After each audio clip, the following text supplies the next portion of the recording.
No? Afternoon, everybody. It's so nice to see you. This series is being presented by the Wellness Department at the Summit. We want to introduce you Pat Dickey. She's been a registered dietitian for 39 years and a KRH employee for 39? Yes, KRH employee for 31. So welcome, Pat Dickey. Thanks. Now you guys, now I'm going to be really embarrassed. I know quite a few of you, and it is good to see faces. I don't get over here to the hospital very often. I do mostly outpatient, so it's good to see you folks here that I've known before. Okay, they asked me to talk about the Mediterranean diet, and it's, I'm going to go back to that. Sorry about that.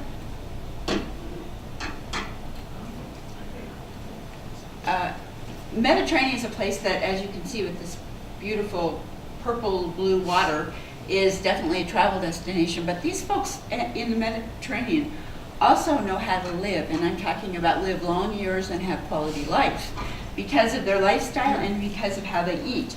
So I think it's something that we in the Western world could certainly take some lessons from. And I am really happy to see that all of you are interested in learning more about the Mediterranean diet and how they eat and how they live. How did this come about? Crete is an island off Greece, and it was totally demolished during World War II by the forces. And so because they wanted to be rebuilt, they asked for help to live again. And we had soldiers go there, and the soldiers were very impressed with how long these folks lived. And so they got the Rockefeller Foundation to go over there and do studies. They had social workers and nurses and dietitians, and they went around and visited one out of every 150 homes and sat down and did a 2-week food recall. That was one of the things they did with these folks. And everything they ate or drank to see what they were eating and drinking, and if it was similar. And what they found is that most of them were eating very similar things and drinking very similar things, and they were living long lives. Since then, there have been more studies. Ansel Keys is one of the big studies that was done in the 50s after the Rockefeller Foundation, and what they found is that in the United States, we have a heart disease rate of 92 men per 1,000. And they did just look at men because men have the highest risk of heart disease. Although ladies, we're catching up, and it's not a good thing. So this could certainly apply to women too. On the island of Crete, there's 3 men per 1,000. In fact, I put this up here, they could only find 1 male who had actually had a heart attack in the previous 10 years. And that's pretty incredible, pretty incredible. So they felt like, well, there's something going on here, something we should check into. Well, what they found is they eat very little animal protein. They actually have a high fat diet. 40% of their total calories come from fat, mostly olive oil. In our country, we recommend 30% or less calories from fat. But a lot of our fat is omega-6s, whereas theirs is omega-3s. They eat a lot of whole grains, and they have small amounts of red wine daily. And I'm surprised you're not clapping, are you? Yeah. I knew I could count on you. There have been thousands of studies done since then thinking, well, maybe we'll disprove this, maybe we'll find something else, and they've had the same findings. Eating the Mediterranean way reduces cardiovascular disease risk, type 2 diabetes, even if people don't lose weight. And as we know, if you lose weight and you are pre-diabetic, it does help keep your numbers down, and often you don't have to use any kind of medication. Less risk for Alzheimer's and other dementia. And I don't know about you, but that's a big one for me. That's something that I go home and do Sudoku puzzles every night to try to make sure that I still remember my name.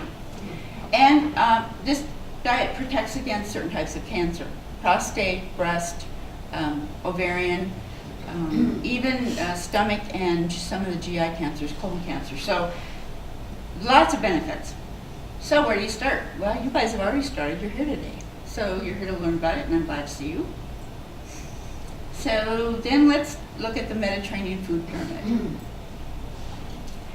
Has a wide base and goes to the top. This is like our old food pyramid. You can see that on the base of the pyramid are grains, fruits, vegetables, legumes, nuts, seeds. Olive oil is on the pyramid. We don't have oils on our pyramid, but they eat quite a high diet of olive oil. As you can see, 40% of their calories. Cheese and yogurt, and then those are daily, then weekly eggs, poultry, fish, and monthly red meat. And you know that in Montana, I was raised on a cattle ranch, so my dad didn't think he'd eat unless he had a 12-ounce steak. So most of us are eating a lot more red meat than we obviously should be. So with the base, fruits, vegetables, and whole grains. To me, a plate or a meal without fruits and vegetables is white, brown, gray, mushy, not very much flavor. And fruits and vegetables are really a storehouse of nutrition. If you think about a cup of raw vegetables like tomatoes and lettuce and spinach and those kind of vegetables being about 25 calories, and then you think about the nutrients you get from them, they are totally nutrient dense and low in calories. Fruit's the same thing. A piece of fruit like an orange or an apple or a banana about the size of a tennis ball is 60 to 70 calories. And if you think about all the nutrients you get from that, it's pretty amazing in that 60 or 70 calories what you get. My mom used to say, you don't know beans? Well, we want you to get to know beans. They eat a great deal of their protein source is beans. They eat them in a whole variety of ways. They eat a lot of different kinds of beans. They eat fava beans, which is probably not something we've heard of. Cannellini beans, a lot of chickpeas, or garbanzo beans as we call them. Kidney beans, and they eat green beans. They eat a lot of different beans, and they fix them a lot of different ways. Beans, lentils, and split peas are the highest fiber foods we have. We always think we've had our lettuce salad for lunch and we've had fiber. Not so much. The beans are the highest fiber, and a lot of the fiber in them is a water-soluble type fiber, which is a heart-healthy type fiber. There's two kinds of fiber, the kind we can digest and break down and the kind we can't. The kind we can't is things like wheat bran, hulls on corn, strings on celery, nuts. We don't break them completely down. And what they do as they go through our body is they act like a scrub brush. They help clean us out. They get rid of our waste. And that's really important. The soluble fibers, like beans are high in soluble fiber. You guys have all had jam and jelly. I see it on your face, right there. I see it. Not really, Tom. She's working here.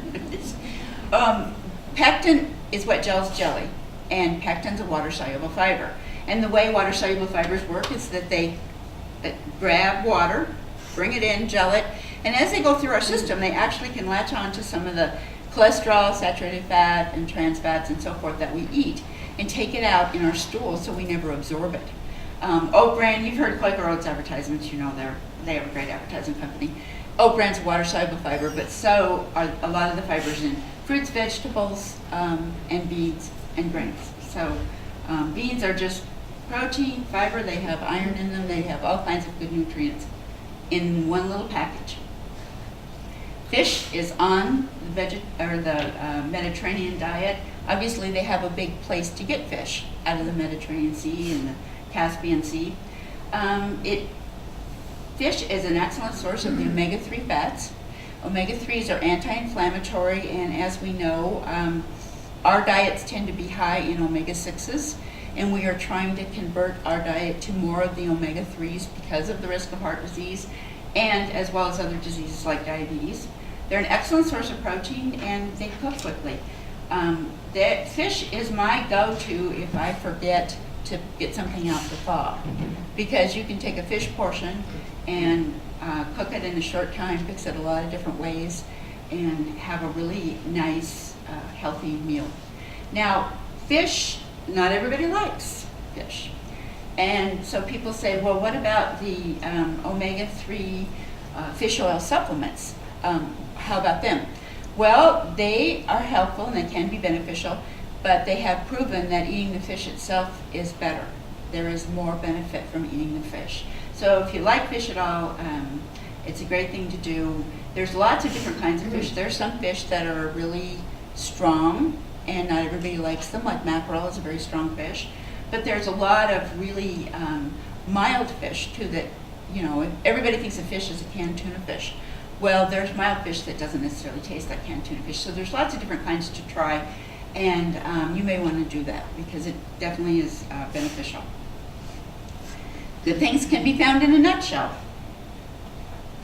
They have a lot of nuts and seeds that they eat, and nuts and seeds are also an excellent source of protein, great source of fiber, and all kinds of vitamins, minerals, antioxidants.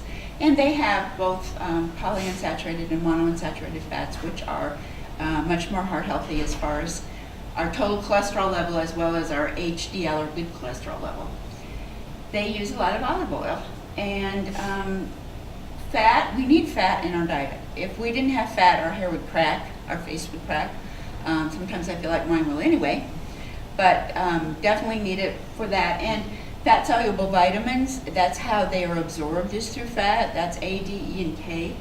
Fat also adds satiety to food. In other words, if you aren't eating very much fat, you tend to be hungry more often. The Pritikin diet, I don't know if any of you are ever familiar with that, but it was like 10% or less of the calories from fat.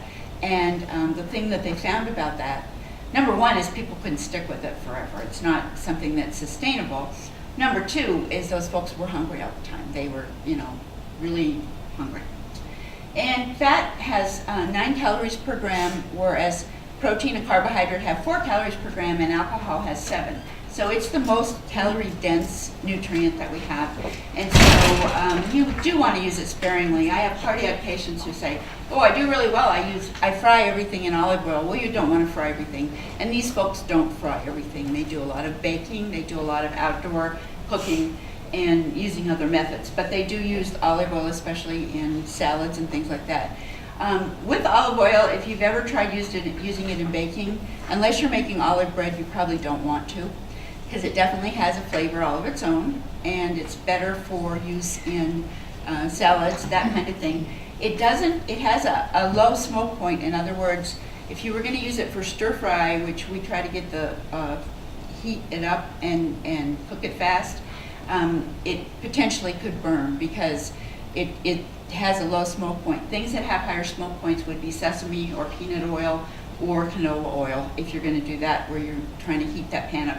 On Food Network, you know how they have those pans? I mean, they're literally smoking, which if I did that in my house, I'd have the fire alarms. I'm sure probably the fire people coming. They use low-fat dairy foods. The cheeses and so forth that they eat in Greece and Italy and Crete and the places over there, the ones that they use most of the time are the feta cheese or the goat cheese. And goat cheese is a softer cheese, feta is a harder cheese. But they also use it sparingly. They don't eat 4 ounces of cheese on a sandwich. I think about my boys when they make a grilled cheese sandwich, how many slices they put on there. They don't necessarily eat that much. Cheese is an excellent source of protein, calcium, phosphorus, that vitamin D, those all work together for healthy bones, B vitamins. And they also use Greek yogurt, and Greek yogurt until about 10 years ago was not something I think that most of us were familiar with. Now I think just about all the brands come in a Greek type flavor. Some people don't like the Greek as well because it's really thick, but if you can thin it a little bit. If you don't like Greek, the other yogurt is good too. You just want to be sure that it's got the live active cultures. And again, most of the yogurts these days do have live active cultures. It used to be you really had to look. Mountain High was one brand that had it, and you had to read all the other labels, but most of them now are live active. And what live active means is that they have probiotics in them. And people say, well, what's the difference between probiotic and prebiotic? Well, probiotic are the organisms, the good organisms that populate our GI tract and help break down and absorb nutrients, okay? The prebiotics are what those organisms eat. So a way to remember it is pre is eat, pro is organism. And so what those organisms eat are fiber, basically, like water-soluble fiber is what the prebiotics are. So anyway, the live active cultures are a good thing to do. Moderation pays off. You don't want, like I said, you don't want to have huge portions, but dairy certainly does fit into the Mediterranean eating plan. Whoops. Okay, They use protein as a condiment. They do have chickens running around everywhere, and they eat chickens. They also eat eggs, and eggs, they don't just eat eggs for breakfast. They eat eggs as main dishes in a variety of ways and in casseroles and so forth. We used to say no more than 3 egg yolks a week if you're concerned about your cholesterol, because egg yolks do have a lot of cholesterol. We have since learned that they also contain a fair amount of omega-3 fats, the healthy fats. So that has kind of changed our idea about 3 egg yolks a week, and now we're much more liberal with that. Egg white is just it's the highest biological value protein. In other words, the most digestible, by our body. So if you want to use eggs as a protein source, it's a good thing. And if you don't have any genetics or concerns with cholesterol, then you can even use more. Obviously, you don't want to fry them every day. Fix them in different ways, but they certainly can be incorporated into your diet. If you buy the eggs where the chickens are fed the omega-3 feed, then that's even a bonus. You'll get more omega-3 fats. And see, a lot of their chickens are run around. They're free-range chickens, and eating grass, they then add more omega-3 to their eggs. And you'll find that chickens that are out free-range, the yolks will be darker. Have you ever noticed that if you've gotten them, that they're pretty orange? They're not light, they're very orange. Well, that's because they've been eating grass, and that's been converted to the omega-3s. So that's a good thing. We had chickens as a kid, and our chickens ran around, and we put them up at night, so nothing was getting. They use spices. I remember as a kid growing up, everyone would say, well, I seasoned my green beans with salt and bacon. That was seasoning. And I did my internship in the South in Nashville, Tennessee, and their seasoning is fatback, and you can picture what fatback is. It's fatback. And they cook everything all day, and that was their seasoning, and a lot of sodium. In fact, I did not do individual diet instructions for sodium restriction. I did group diet instructions because they eat so much sodium, and they have a lot of them have real high blood pressure as a result. They use seasonings to flavor their food without using a lot of fat and a lot of those kind of things. And I thought it was interesting, some of the seasonings, the things that we may not use a lot of. Anise, which is licorice flavor, basil, bay leaf, chilies. Obviously, they don't use as many chilies as Thai or Mexican, but they do use them. Cloves, cumin, fennel, lavender, marjoram, mint, oregano, rosemary, sage, savory, tarragon, thyme, and a za'atar, which is a Turkish spice. It's a mixture of spices. So don't hesitate to use spices as a seasoning. Another dietitian and I do Cooking 101 classes at the Summit, and one of our sessions we did on spices, using different kinds of spices different ways. Sweet spices like cinnamon and cloves and nutmeg, actually they have no calories, we call them sweet spices, but they will add sweetness to your food so that then you can add less sugar and so forth. So don't hesitate to try some of the spices that the Mediterraneans use, and you'll notice those eating well recipes have some different spices in them. The thing you want to remember about spice is a good way to buy spice is in the bulk food section, and the reason for that, it just depends how much you use. Smoked paprika is my all-time favorite spice. It's become my favorite spice, so I have a big container of it because I use a lot of it. But if you're not using a lot, it doesn't go bad, so to speak, but it loses its pungency and it loses its strength. So you're going to have to use a lot more of whatever it is if it's an older spice. So if you buy it in the bulk food section, you can buy it in smaller amounts. You can buy as little or as much as you want. So that's a good way to do it. And spices can be expensive, but you don't have to use a ton of them to get the results that you want. They, as I said before, they use red meat very infrequently, basically about once a month. Pork, beef, lamb, mutton, and goat. And if possible for us to choose the grass-fed options, those are much better. Again, that's going to have a higher omega-3 content. And grass-fed beef is not sitting in a stall being fed, not getting any exercise. We all know that over the winter when we're working on our computers all the time that we tend to gain a few pounds, and that's what happens to those beef. They just basically stand there and get fat. And so if they're grass-fed, they're going to be getting more exercise. They're going to be a leaner animal anyway. It's kind of like a wild game because they run around to find food and run away from being food. They are a leaner product, so if you can choose grass-fed, that's a better choice. Sweets, they tend to use the red meats especially as a condiment. Instead of the 12-ounce steak like my dad wanted, they would use a few strips on a salad or a little bit in a casserole, but using it much more of the things on the base of the pyramid rather than the things at the top. They do eat some sweets. Their sweets are small servings, a lot smaller than what we're used to probably. And they only have them occasionally. Most of the time it's with celebrations. Easter, Christmas, holidays, those kind of things. Baklava, we all know what that is. Biscotti, we know that. Creme caramel. Chocolate. Gelato is basically Italian ice cream. Fruit tarts. Locum is an interesting product. It's made of these tiny little noodles, and they put a filling of ricotta cheese in it. And they layer it, and I've never tried it, but I've heard that it's quite good. Kniff, if you've ever had applets and cutlets from Washington State, they're kind of in a gel, and that's what kniff is.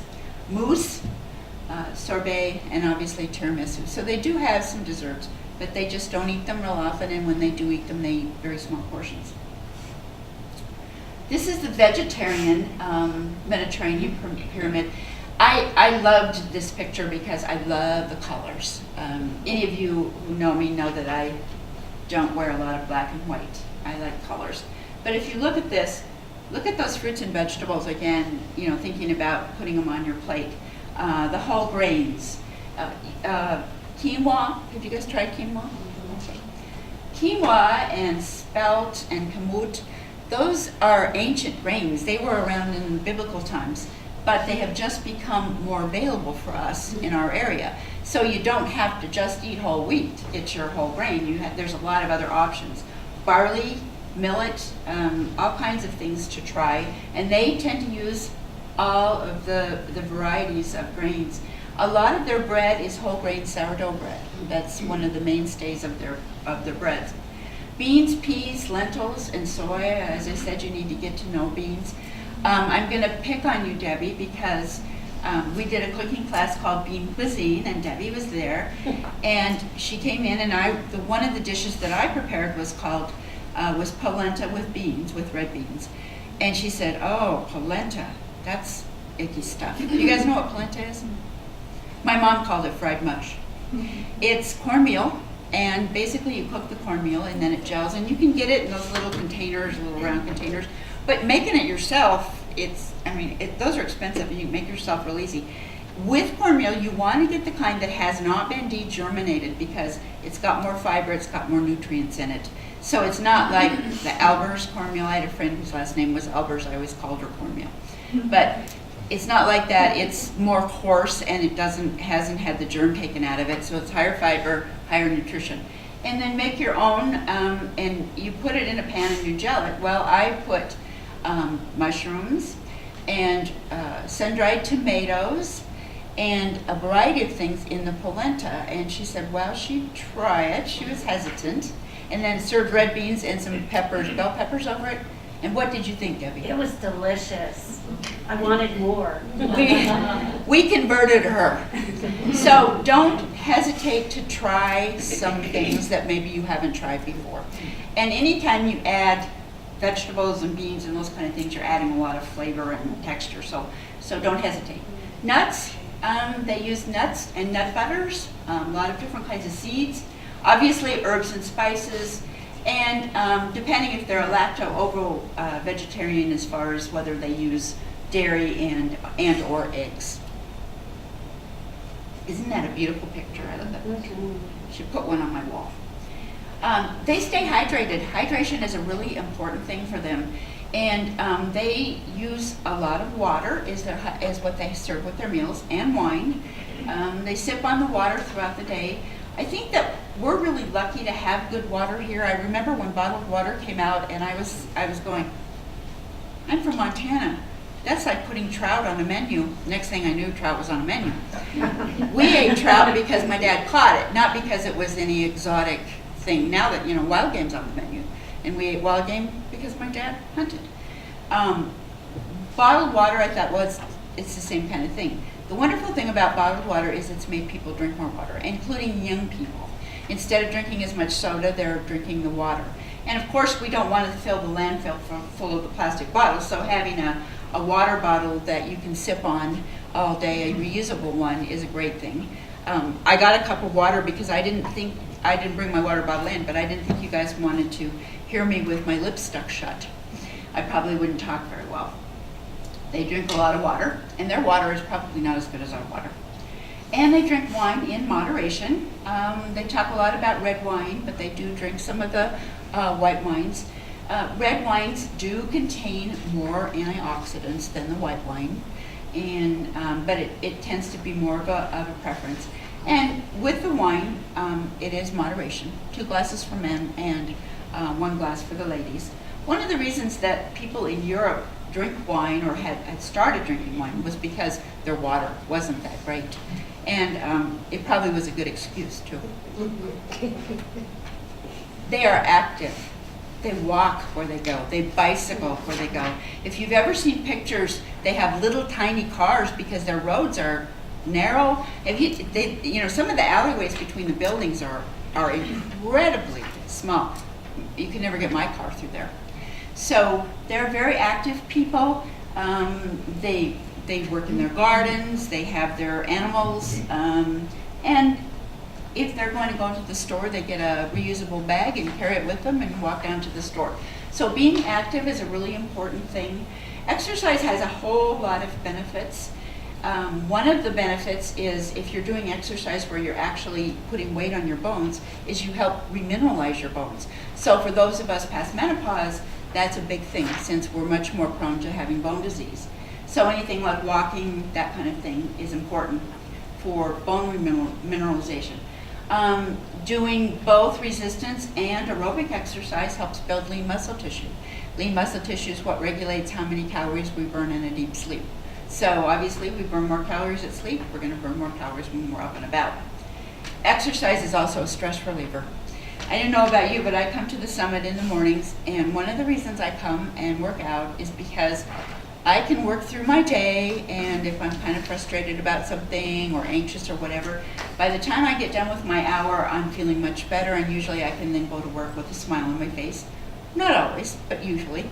So you build endorphins with exercise, and endorphins make us feel better, so there's lots of benefits to it.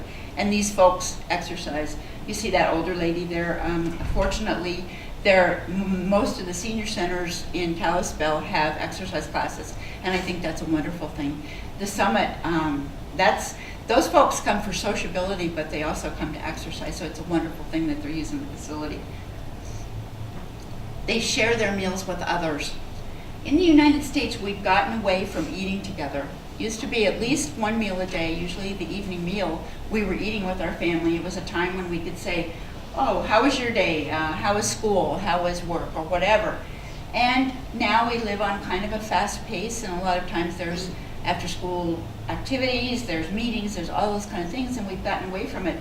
And as a result, guess where we go to eat? McDonald's or Wendy's. You grab something quick at the deli or whatever. Not only by cooking your own meals and eating together do you get better quality food, but you also get the sociability of sharing with others, and that's a way to kind of take a deep breath, visit. It also slows down how fast you eat. Have you ever, have you ever noticed that when you're eating by yourself, you might tend to eat faster? I'm a member of the Speed Eating Club. I'm probably a charter member. So I have to really focus on my behavior of how fast I eat. But if I'm with other people, I don't eat as fast. And have you ever then really noticed that you probably eat less? Because you get that 20 minutes to give your stomach, to give your brain that message that you're full. So sharing is a great thing. They do a lot of community type meals. I always encourage people that live like at the Elms and the senior apartments to have like a potluck once a week, because that's a sociability time, and a lot of those folks are alone and don't have family around. So sharing your meals with others is important, and we're really doing a push trying to encourage families to eat with each other at least 1 meal a day. That's an important thing. This is just kind of an idea about, you in the middle, heart healthy in the middle, what you might eat in a day. Mike Land passed around the bowl and the plate. Our portions tend to be pretty large. You will notice that's a 9-inch plate. I told this story to the county when I did this class. I have a younger friend, excuse me, drink. My lips are sticking together. I have a younger friend who inherited her grandmother's dishes. And she came to me and she said, "Oh my gosh, you should see the dinner plate. It's the size of a salad plate." Well, that was the size of our dishes. That was how dishes were made. But because we think if a little is good, a lot more is better, our dishes are now 12-inch, and as we know. And the bigger your dish, guess what? The more you're likely to eat because you haven't filled your plate, so you think, in the back of your mind, there's that mother of yours saying, eat, fill your plate and eat hearty, and you don't want to waste it. So if we can get back to having a smaller plate, you will find that you will eat less on a smaller plate just because it looks more full, and it's kind of one of those behavior things. Did you guys look and see how much a half a cup of oatmeal was in that bowl? Scary, huh? Yes, when someone tells me they've eaten a half a cup of oatmeal, then I always show them the bowl, and then they say, well, maybe it was more than half a cup. It's not very much, and that's the size of a lot of our cereal bowls. So again, we think our portions have gotten larger. Another thing that we think about is not having snacks. We think snacks are bad. Why do we think snacks are bad? Is it because what we eat for snacks? Is it because of grabbing things like chips and candy and those kind of things? Snacks, actually, it takes a whole lot of blood flow from your heart to your gut to digest. And so having small amounts more frequently is actually easier on your body. It all depends what the small amounts are. If you're eating things that contribute to your nutritional intake, then snacks can be good. Snacks can also help keep you from overeating, because I don't know about you, but if I, for some reason, miss lunch and then have to go till dinner, oh my gosh, I'm so hungry by the time I get home that I'm eating half of it while I'm cooking it, and then maybe eating some other things too. So snacks help keep you more satiated, so you're more less likely to eat a lot more and be so hungry. With snacks, we recommend that you have both protein and carbohydrate. Carbohydrate for energy, carbohydrate to help break down the byproducts of protein and fat digestion, and then of course the protein, which takes longer to digest and absorb, so it holds you through longer. So things like nuts, they eat a lot of nuts for snacks over there, fresh fruit and nuts, combinations that obviously are going to provide calories, but also going to provide a lot of nutrition. So that's something to think about if you're not eating snacks and you find that you're having lunch at 11 o'clock in the morning and you get home at 6 or 7 at night and how hungry you are. It's probably a good thing to start doing. So we should take some lessons from the Mediterranean culture. Diet is a 4-letter word, and for some of us it's even a worse 4-letter word. Diet really means what we eat, what we consume, but diet has come to mean giving everything up. And when I first came to the hospital, I was managing the kitchen, and I don't know how many times I would get diet orders for 1,000-calorie diets. Well, you know how long somebody was going to stay on that? As many days as they were in the hospital, and when they got out, they were going to eat whatever they could. No way should we cut our intake so much that, for one thing, it's not sustainable. For another thing, if you don't eat enough to actually meet your body's needs, you end up burning muscle tissue. If you eat enough to meet the needs, you're going to burn more fat tissue. So it's important to eat enough, and that's something Mike Land can tell you with the one-to-one program. That's been one of the hardest things lessons that we try to teach. It doesn't sound right that I should eat 1,700 calories. But if that's what your basal rate plus a couple hundred is, then it's important that you do that. Obviously, as you lose weight, then you want to cut down the amount you eat. I always say it's like pushing a chair around or a big sofa. The chair takes a lot less effort than the big sofa. So as you lose weight, you burn less calories moving yourself around. So you do have to adjust as you go down. Move your body. 10 minutes is better than none. In the 90s, there was a saying called, "Today's the first day of the rest of your life." Some of you may remember it. I'm probably dating myself here. I'm kind of a type A program. I went to this workshop, and that was the theme, and I went home that night, and I said, today is the first day of the rest of my life. So I went to my closet, got out an old pair of tennis shoes, and at the time I was living on the west side of Kalispell. I took my car, and I clocked what 5 miles would be. Next day, I put my old tennis shoes on, and I ran 5 miles. Well, the next day after that, people were helping me upstairs. I had shin splints. I had parts of me that hurt that I never knew had parts of me. So 10 minutes is better than none. If you're going to do it, you want to make sure you got good shoes, nothing, that's so important. The physical therapists say 500 miles. I'm not sure how you really clock that, but I can always tell when I start feeling flat, I'm not getting the support I need, then I get a new pair of shoes. And as any of you that know me know, I am a shoe woman, so it's no problem getting a new pair of shoes. And you want to start slow and work up. I used to run, I now walk, which is much more appropriate. Take control of your emotions and stress. We all have stress. We all have deadlines. We all have things we have to do, especially if we're working. It's when stress becomes distress that it's a problem. And these folks live a lifestyle of, sometimes they take afternoon naps. Older I get, the more that sounds good. I haven't tried it, but it sounds good. Some days especially. So if there's a way for you to take Tai Chi or yoga or those kinds of things that help teach you behaviors to control your emotions and your stress, it's a good thing. The Mediterraneans know how to do that. And enjoy the company of others. Some days we appreciate our company more than others, but being around other people is so important. We know older people who live off by themselves have a lot more health problems than those who live in settings where they can have more socialization. And that applies to all of us. So that's real important. And if you can eat with others, that's even better. Okay, so if you have any questions, let me know. That's our, how you see this is your brain on drugs. Well, this is your brain on Mediterranean diet. Doesn't that look good?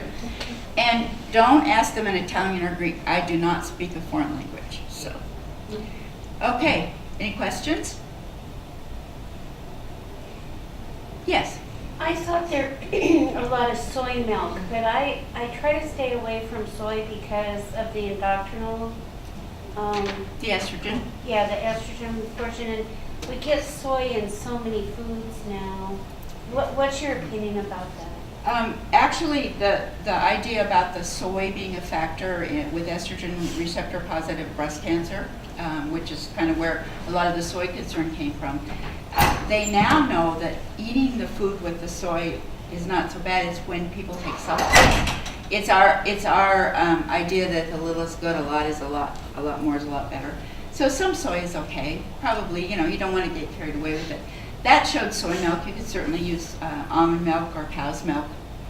That particular slide did have the soy milk on it, but yeah, you could use other types. Milk or something? But some soy is okay. Actually, the Japanese eat a lot of soy and they eat a lot of fish. And somebody at the county, one of the questions was, have they done any studies of these people from the Mediterranean, and if they move to the United States, what happens? Well, they've done studies on that as well as on Japanese, who tend to be have a lower heart rate than we do, the males, and they found that as the generations go, their rate of heart disease ends up being the same as ours. It's Americanizing their diet, and so that's a concern. Any other questions? Remember some of the ones they asked, Michael Ann? Coconut oil. Coconut oil, there you go. Good one. Coconut oil is everywhere, as you know, for sale. Coconut oil is 99% saturated. It's the most highly saturated fat available. When you eat saturated fat, your liver can convert, and trans fats too, your liver can convert it to cholesterol. Some people are better cholesterol converters than others. If you have family heredity of heart disease, my dad died at 54 of a heart attack. My older brother had triple bypass at 40 after a heart attack. They even did a study on my family for heart disease. If you have that, then you don't want to use coconut oil. Now, some of the kind of fats that are in coconut oil are kinds that don't have to have the liver to digest them. So that's the claim they make, that because the liver isn't involved, then they are going to be a better kind of oil. At this point in time, they're doing a lot of research.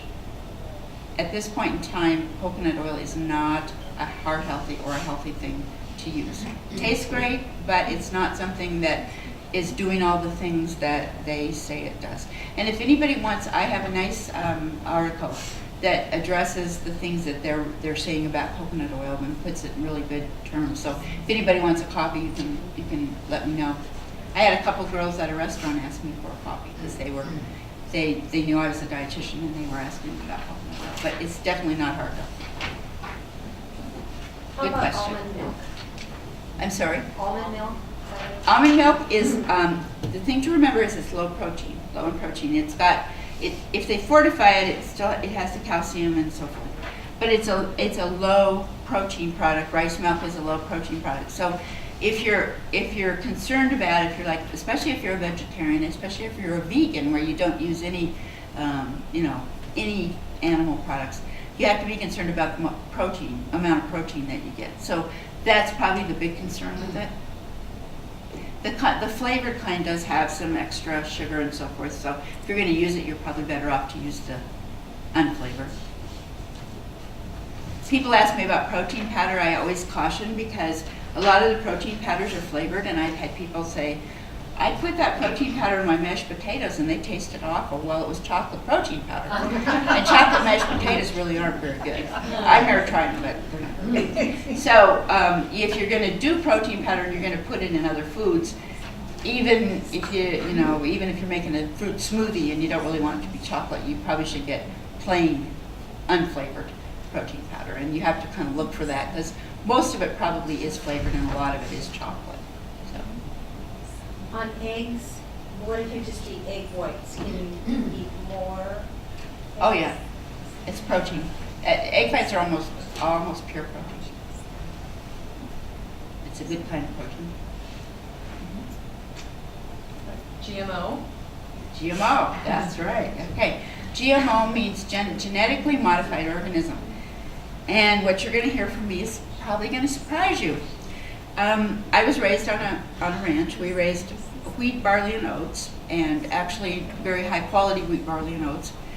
And my father-in-law was a professor in plant and soil science at Montana State University, where they did a lot of studies on things. Have any of you ever eaten a nectarine? How about a Granny Smith apple or a pink lady apple? Those weren't around when Adam and Eve were there. Those are genetically modified foods. They are foods that over time we have changed the genetics in them.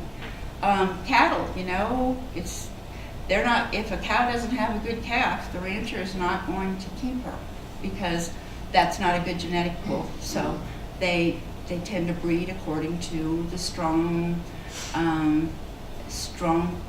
calves and good meat and all those kind of things. So actually most of our foods are genetically modified, okay, over time. Now the problem with genetic modification now is they're doing it in a laboratory, and there need to be controls on that. We don't want things where they've taken the genes from one species and put it in a different species. I mean, we see science fiction movies about these strange things, and we wonder if that potentially could happen. You can mess with things way too much. So there definitely need to be controls. But I think there's a lot of furor and a lot of concern that maybe doesn't need to be, if that makes sense. Did that answer the question? Well, it's, everything in moderation. You can exercise too much. I never have, but you can. Everything in moderation. So, you kind of have to think about it that way. And if something is upsetting you so much that it causes a lot of stress and distress, then that's not good either. So kind of a middle of the road approach is a good thing. But always asking questions is a good thing too, because that's the only way you learn. A lot of stuff out there on the internet. We're all experts on food because we eat. So there's a lot of information out there. Some of it's good, some of it isn't so good. So it's really hard to weed out, what is or isn't. And that's a wonderful thing about our corporation and the summit is that they are using evidence-based information. Evidence-based means that it's been researched and researched and researched, and they got the same result many, many, many times over. So that's a good thing. Any others? You have a good memory. Organic, you talked a lot about. Organic. Yeah. Some things it's better to buy organic, some things not so much. Organic foods do cost more because they raise them in smaller amounts because they're not using, the sprays and the fertilizer and that kind of thing. So they do cost more. Organic milk, especially if you have young children, is a good thing because then you're sure that none of you're not getting the DES and the things through the milk that might be fed to the cows. Kids, because they're smaller, have a lot more sensitivity to those kind of things than adults do. So organic milk is good. Organic beef is good, and most organic beef is grass-fed, so it's going to be lower total fat and going to have more of the omega-3s in it. There's also what we call the Dirty Dozen and the Clean 15 in the fruits and vegetables. It's surprising what's on the list. Some fruits and vegetables hold on to if they've been sprayed or had things added to them. Others don't, and so the Dirty Dozen, those are the ones that you want to buy organic. The Clean 15, not so much to worry about. And if you want lists of those, I can do that too. I didn't bring any with me, but I certainly do have those lists. Organic fish, there's no such thing. I've seen fish labeled organic. There's no designation for organic fish. If you think about it, how are they going to be organic out there swimming? Now, farm fish versus wild caught are better. They've found that there's less heavy metal contamination with the wild fish. And also, there can be health issues because the farmed are raised in very, very tiny spots all there together. So we do recommend, if you can, get the wild caught. And it has to be labeled now. If you look on fish, it'll say farmed or wild caught. And you would do better to buy the wild caught. Did that answer that question? Since you're up there, substitute sugars. Okay. Substitute sugars. I'm picking your brain. There's a whole variety of substitute sugars out there, and they're made from a variety of things. Some of them are, aspartame is actually an amino acid. Amino acids are what build protein, what make protein. And it's so much sweeter than sugar that it takes a teeny tiny amount to sweeten what a volume of sugar would, okay? Splenda is made by modifying the sugar and so that you don't necessarily absorb it. It's an unabsorbable form. There was a fat that they did that for a while too, and people got so much diarrhea from it they quit doing it because you couldn't absorb the fat, so it went right on through. Some of the others, stevia, truvia, there's a variety of sweeteners out there, come from plants, and they have stevia and truvia come from the plant that they get tequila from, that they make tequila out of. So there you go. Anyway, they are plants, and because that's so much sweeter than sugar, you use just a tiny amount. It's important to know, and this goes with all kinds of supplements, things can be labeled natural, but I want you to, in your mind, think about this. One of my friends that's a doctor said this, and I have remembered it. Do you ever find stevia, truvia, or supplements when you're out hiking? Do you ever find them on the trail? No. They're all processed. I mean, they've been processed. They're not in the natural state. So everything's been processed. So that, I just want you to think about that. Just, so they can label things natural that are not natural. At any rate, like my hair color. No. Anyway, with the stevia, truvia, and those are probably the better ones to use because they are just basically the plant that they have ground up and extracted the sweetener from, and because it's so much sweeter than sugar, you only have to use just a little tiny amount. In fact, you've probably noticed if you use too much, it's bitter, way, way, way too sweet. So, yes. I read an article where agave now is not a good thing, that they have found that it causes inflammation of the heart, around the heart. Well, I'm not sure about that, but I want you to know that agave has more fructose in it than high fructose corn syrup. Oh, Really? Yeah. So see, I mean, you know, the information, you never know. But, you know, everybody's worried about high fructose corn syrup, which it's in everything, shouldn't be in everything. But agave does actually have more fructose than high fructose corn syrup. And what do you think of walnut oil? There's walnut oil, there's all kinds of those different kinds of oils. And they work well for flavoring, you know, for good, most of the nut oils tend to be have a low smoke point, so you have to be a little bit careful about the temperature you're cooking at. They do add flavor, and they're okay kinds of oils. Walnuts and green leafy vegetables and almonds have a precursor to omega-3.